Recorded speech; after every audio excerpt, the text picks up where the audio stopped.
Baik, karena sudah menunjukkan pukul 16.00, maka kegiatan praktikum akan saya buka. Assalamualaikum warahmatullahi wabarakatuh. Selamat sore. Waalaikumsalam warahmatullahi wabarakatuh. Selamat sore, Kak.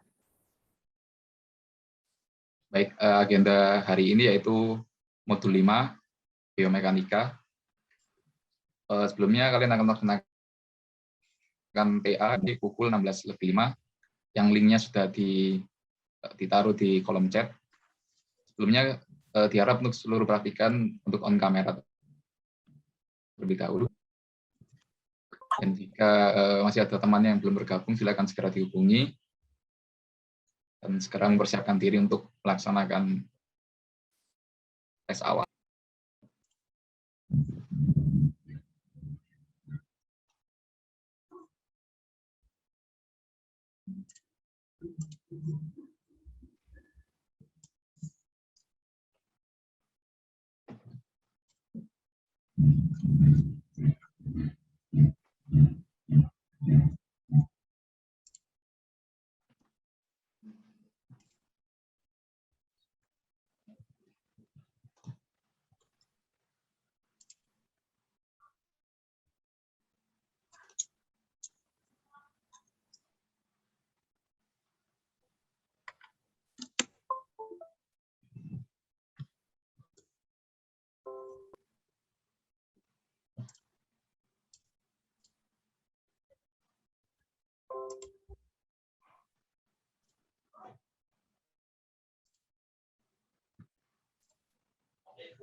PA sudah bisa mulai, silakan masuk ke link yang sudah dikirim ke kolom chat.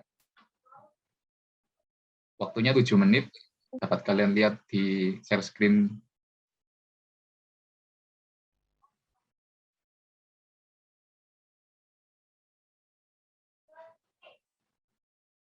Jangan sampai terlambat untuk submit, ketika akan langsung ditutup.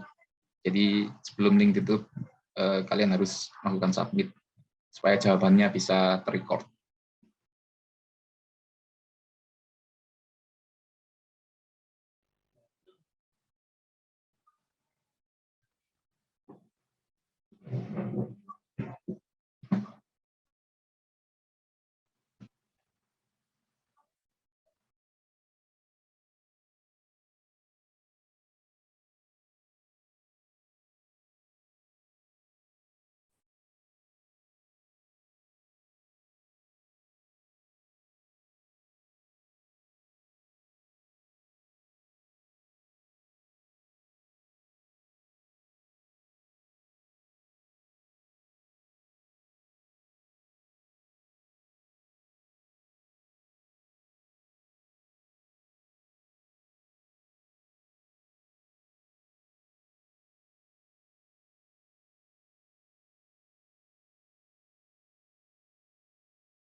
waktu kurang dari 1 menit.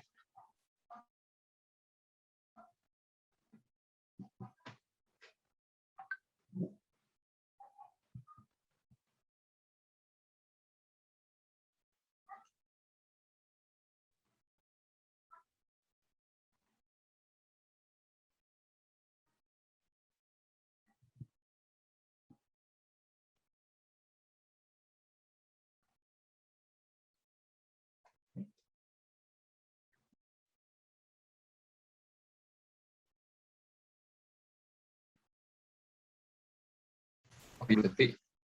Silakan disubmit jawabannya sebelum waktu habis. 10, 9, 8, 7, 6, 5, 4, 3, 2, 1.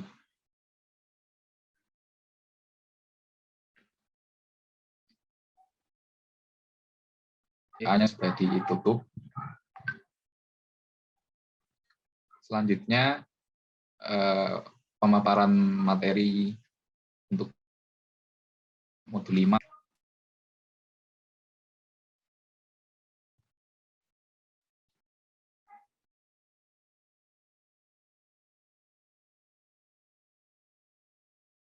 Silakan disimak untuk seluruh Assalamualaikum praktikan. warahmatullahi wabarakatuh. Selamat datang di praktikum laboratorium perancangan sistem kerja yang saat ini pada modul 5, yaitu biomekanika. Oke, kita lanjut aja. Pada modul 5 ini terdapat beberapa tujuan. Yang pertama, untuk menentukan konsumsi energi manusia dari perbedaan kecepatan dan sudut kemiringan.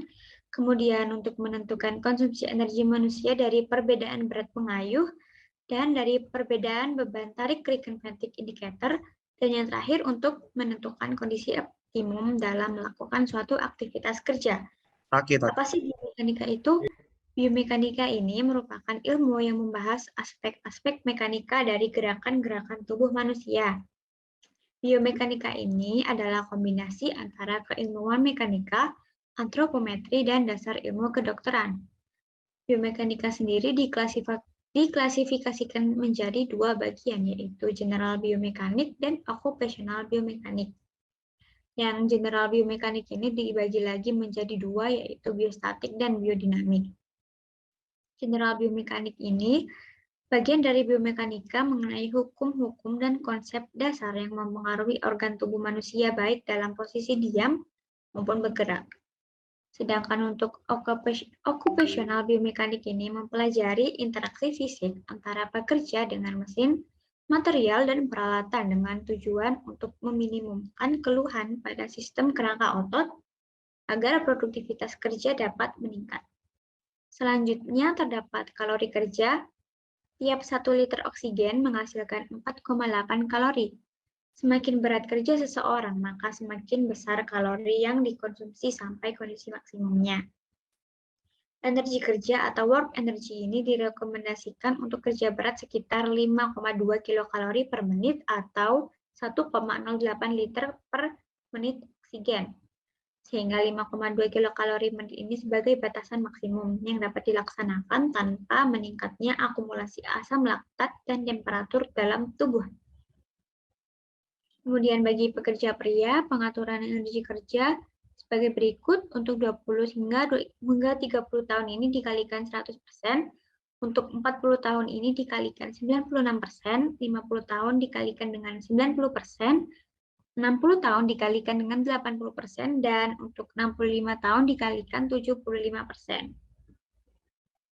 Nah, menurut Menteri Tenaga Kerja dan Transmigrasi melalui Permenaker nomor 13 pada tahun 2011 tentang NAB faktor fisika dan kimia, menetapkan bahwa kategori beban kerja dibagi menjadi 3, yaitu ringan, sedang, dan berat.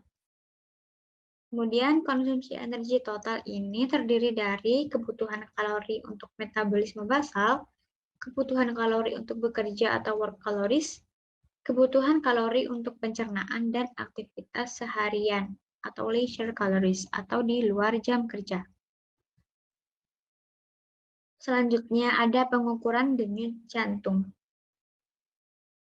Meningkatnya denyut jantung ini sendiri dipengaruhi oleh beberapa hal. Yang pertama, temperatur sekeliling yang tinggi, kemudian ada tingginya pembebanan otot statis, dan sedikitnya otot yang terlibat dalam kondisi kerja. Selanjutnya, penjadwalan waktu istirahat untuk kerja berat. Berikut ini merupakan estimasi waktu istirahatnya dengan R sama dengan T, kabar dikurangi S, dikalikan tadi, dibagi kabar dikurangi 1,5 dalam satuan menit. Yang dimana R merupakan waktu istirahat, T merupakan total waktu yang dipergunakan untuk kerja, kabar merupakan rata-rata energi yang dikonsumsi untuk kerja, dan S untuk standar beban kerja normal yang diaplikasikan. Kemudian ada kelelahan bekerja. Berikut ini merupakan beberapa macam kelelahan. Yang pertama, lelah otot, lelah visual, lelah mental, dan lelah monotonis. Gejala-gejala kelelahan yang terjadi, yang pertama, meningkatnya emosi dan rasa jengkel, kemudian munculnya sikap apatis terhadap pekerjaan dan depresi yang berat. Berikut ini merupakan alat dan bahan yang digunakan untuk praktikum modul 5. Yang pertama, tangga dengan sudut 30 derajat dan 45 derajat. Yang kedua, mesin beban tarik treadmill atau biasa disebut frequent fatigue indicator. Kemudian ada stopwatch dan oximeter. Untuk prosedur praktikumnya seperti ini. Yang pertama untuk tangga dengan sudut 30 dan 45. Praktikan dibekali dengan beban masing-masing berat 1 kg. Dan diberi waktu 3 menit untuk dipersiapkan stopwatch untuk mengukur waktunya. Nah, praktikan ini akan berjalan menaiki dan menuruni tangga. Apabila selesai, mencatat waktu mendata seberapa banyak praktikan ini berjalan menaiki dan menuruni tangga. Kemudian untuk yang perbedaan beban tarik, ini pencatat waktu mendampingi praktikan pada saat berjalan di atas treadmill. Waktunya kurang lebih 3 menit dan dicatat datanya. Seperti itu. Mungkin langsung saja ke pegangan modul 5. Nah, modul 5, biomekanika, Times New Roman 14 volt. Jangan lupa untuk marginnya 4333, spasi 1,5, Times New Roman 12, before after 0, justify, dan bahasa asing italic. Seperti biasanya, pada bab pertama terdapat pendahuluan, yaitu yang pertama latar belakang minimal 1 halaman, untuk paragraf pertama dan kedua tentang modul, dan paragraf yang ketiga tentang praktikum. Kemudian ada tujuan praktikum, minimal 3. Nah, yang sama dengan modul ini hanya 1 aja. Kemudian pada bab 2 ada tinjauan pustaka. Pada tinjauan pustaka, ada dasar-dasar biomekanika, klasifikasi biomekanika, batasan biomekanika, faktor-faktor psikologis, kalori kerja, dan fatigue atau kelelahan fisik.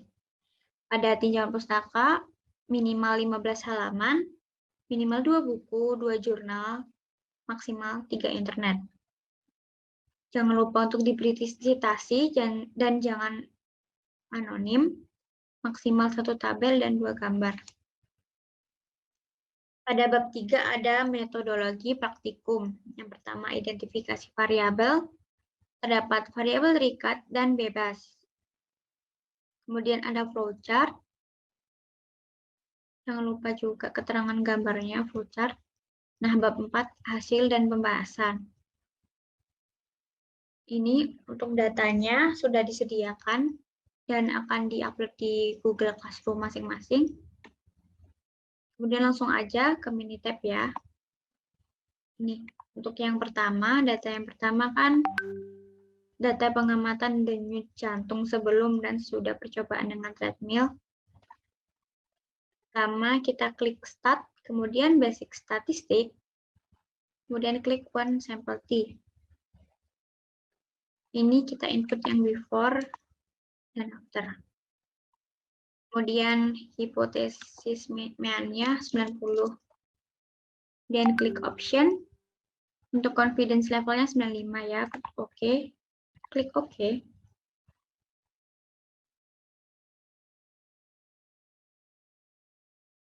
Nah, kemudian muncul hasilnya. Yang p-value after ini, kan hasilnya nggak kelihatan, maka klik kanan, decimal places, bisa klik yang 8. Langsung kelihatan hasilnya. Hasilnya ini nanti kita masukkan pada hasil pembahasan. Kemudian pada data yang kedua, itu data pengamatan produktivitas sebelum dan sesudah percobaan dengan frekuensi sudut 30 dan 45 derajat. Langsung saja ke Minitab-nya. Yang ini klik start, kemudian basic statistik to sample T.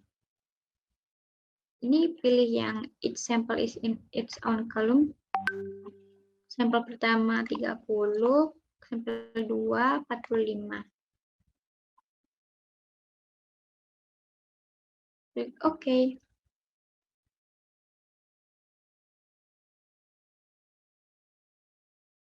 Nah, ini kan juga hasilnya belum kelihatan, bisa klik kanan, decimal places, pencet yang 8. Seperti ini. Nanti juga dimasukkan di hasil dan pembahasan. Untuk judul yang 30 dan 45 ini TNR 12, tapi untuk isi datanya tetap pada ketentuan tabel yaitu TNR 11.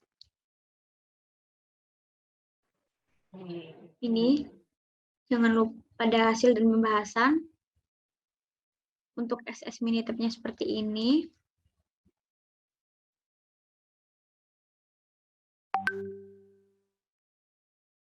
Kemudian pada perhitungan tabelnya, 12 dikurangi 1, 12 ini dari jumlah datanya, sama dengan 11. Nah, di tabelnya sendiri 100% dikurangi setengah alfa, dan hasilnya 0,975.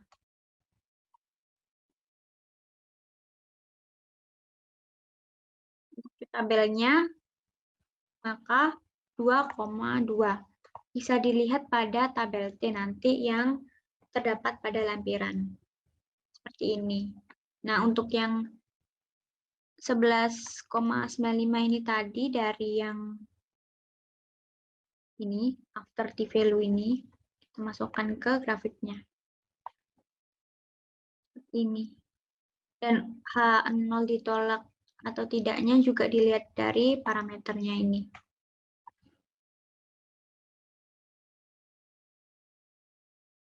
Kemudian untuk uji to sample t-testnya sama seperti yang pertama. Kita taruh SS Minitab-nya di sini, kemudian untuk analisanya samakan juga dengan pegangan lapres. Berikut ini perhitungan tabelnya. N1 tambah N2 dikurangi 2. Hasilnya 22.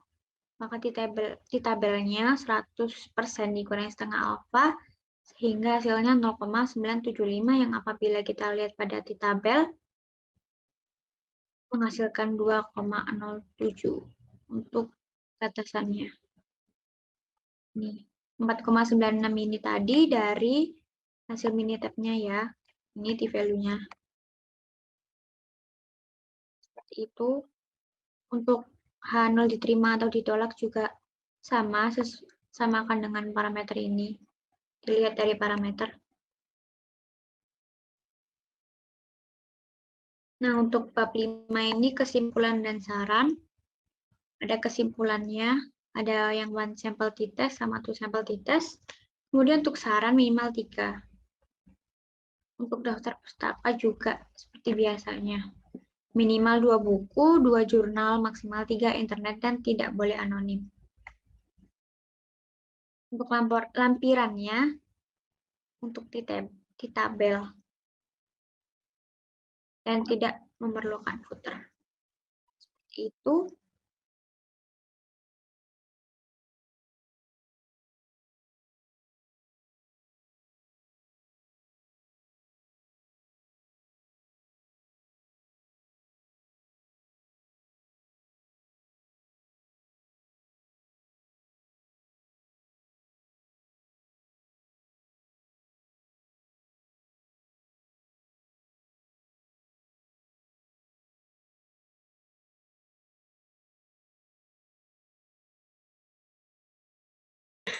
Cukup sekian untuk penjelasan modul modul 5 ini, apakah ada pertanyaan mengenai modul 5 ini?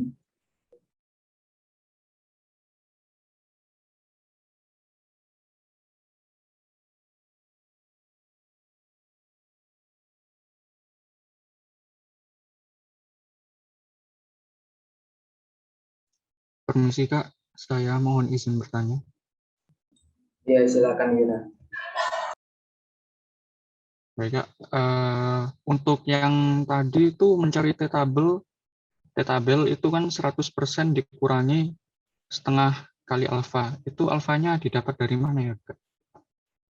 Terima kasih. Oke, terima kasih Wira. Sebentar ya.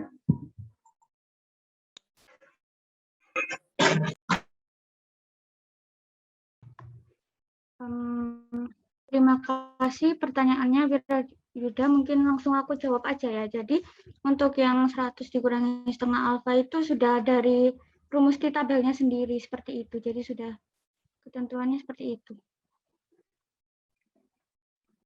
Jadi untuk di laporan nanti juga nggak perlu dirubah-rubah lagi.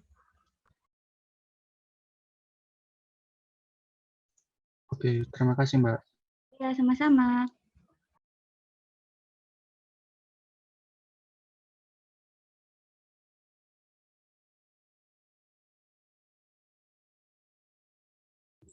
Mungkin ada yang mau bertanya lagi.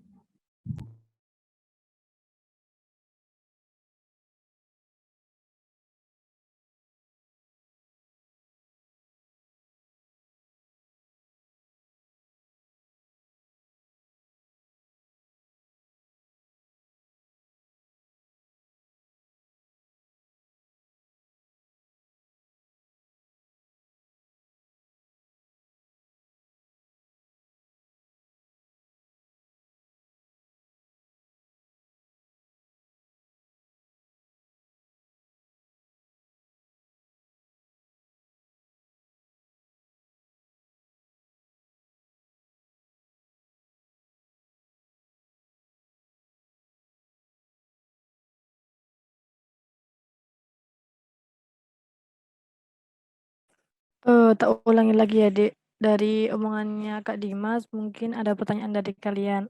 Misal kalau kalian gak ada yang tanya, berarti intinya kalian sudah paham dan nantinya laporannya nggak banyak revisi ya.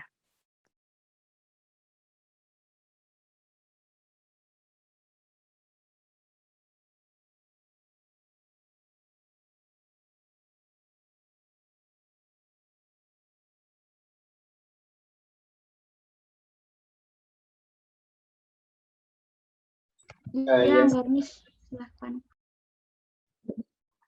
Halo Mbak, Mas izin tanya, apa suaranya kedengaran ya? Sudah, Dek, kedengaran.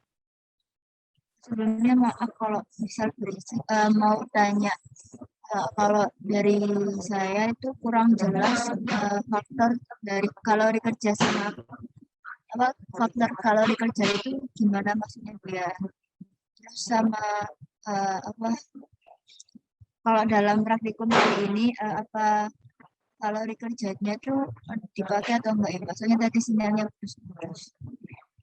Kasih.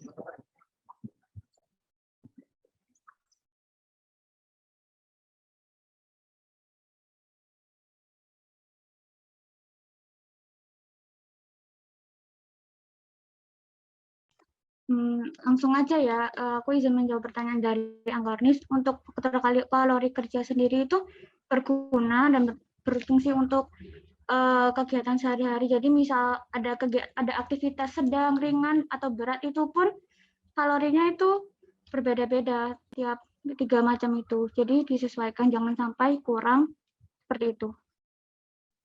Mungkin aspek lain ada yang ingin menambahkan atau sudah cukup?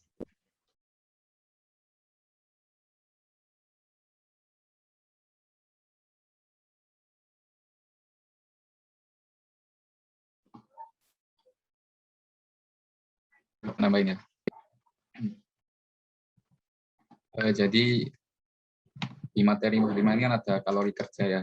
Nah, itu pengukuran di modul 5 ini kan kita mengukur denyut nadi untuk treadmill dan juga ini apa naik turun tangga sesuai kemiringannya. Nah itu nanti perhitungannya itu bisa kalori kerjanya, karena kalori kerja untuk setiap kegiatan itu mungkin berbeda tergantung bebannya. Jadi seperti itu.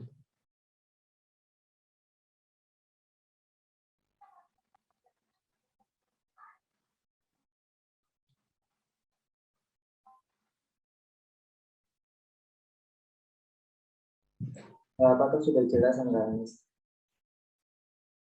Sudah Mas, Mbak. Terima kasih untuk jawabannya. Ya, silakan Vivi. Permisi Kak, mohon izin bertanya. Untuk ketentuan H0 diterima dan ditolaknya, itu tergantung dari kesesuaian nilai kita dengan interval tersebut ya Kak. Jadi tidak ada ketetapan bahwa nilai yang ini harus diterima atau tidak, begitu Kak.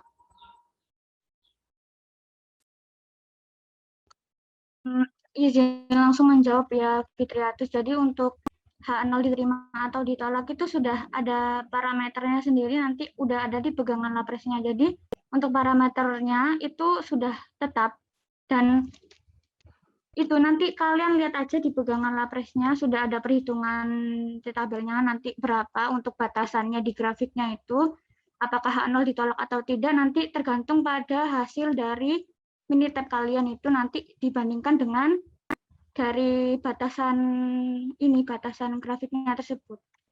Apakah kurang jelas? Baik Kak, cukup jelas. Terima kasih.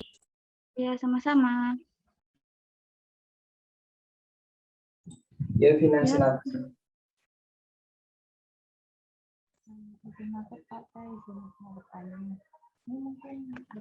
Maaf Vina, suaranya kurang jelas. Ya, halo, sudah ya Kak? Ya, sudah. Saya izin bertanya, apabila dilakukan praktikum secara offline, di sini kan ada alat yang namanya treadmill atau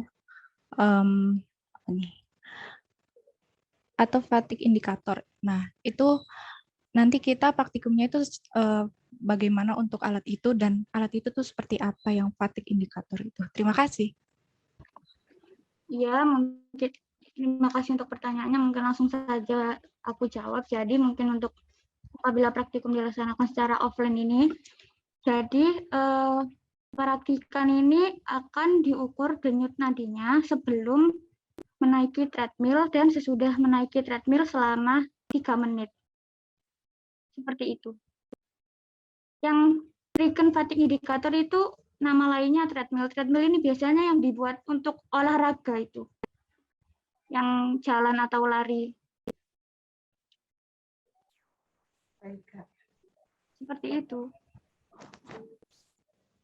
Dicatat denyut nadinya. Apakah sudah jelas? Baik Kak, sudah jelas. Terima kasih. Ya, sama-sama.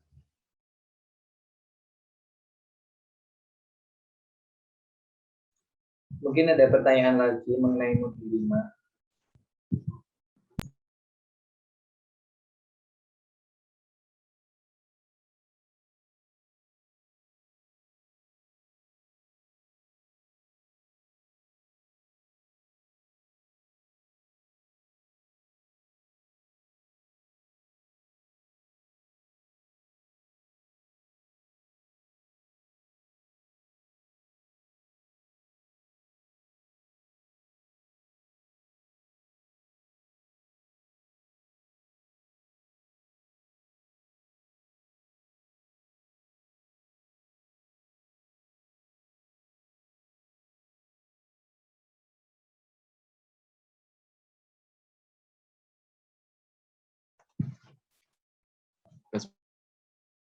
Sembari menunggu, kalian bisa melakukan presensi di link yang sudah saya share di kolom chat.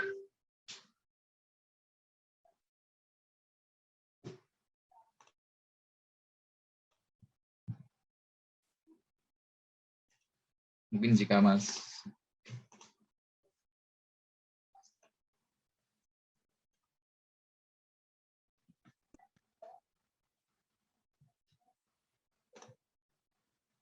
Ya, mungkin masih ada yang ingin ditanyakan. Silakan ditanyakan.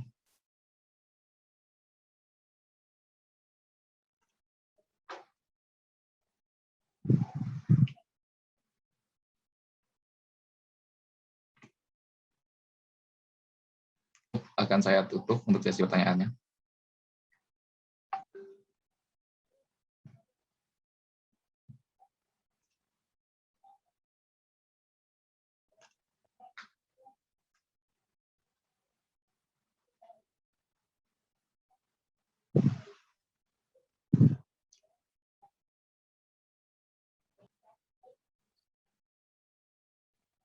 Baik, dirasa sudah cukup dari praktikan. Jikalau nanti masih ada yang ingin ditanyakan, bisa ditanyakan di asistensi melalui Aslab masing-masing di grup sesinya masing-masing, seperti itu. Baik, kemudian mungkin ada saran atau tambahan dari Bapak Ibu dosen, dipersilahkan.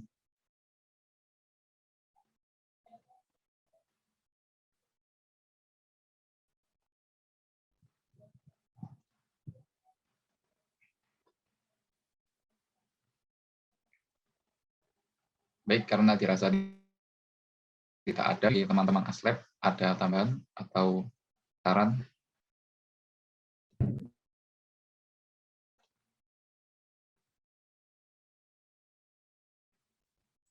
Dari aku cukup, Ki. Cukup, Ki. Cukup, Ki. Baik, sudah di akhir sesi praktikum. Ingin mengingatkan lagi, jangan lupa untuk presensinya di kolom chat yang sudah saya jangan sampai lupa karena akan mempengaruhi presensi kalian. Oke, kemudian untuk modul 5 ini dirasa tidak terlalu susah ya, jadi untuk lapresnya diatur dengan baik seperti itu. Baik, akhir kata, wassalamualaikum warahmatullahi wabarakatuh. Selamat sore. Waalaikumsalam. Waalaikumsalam. Warahmatullahi wabarakatuh. Terima kasih, Kak. Sangat. Terima kasih, Kak.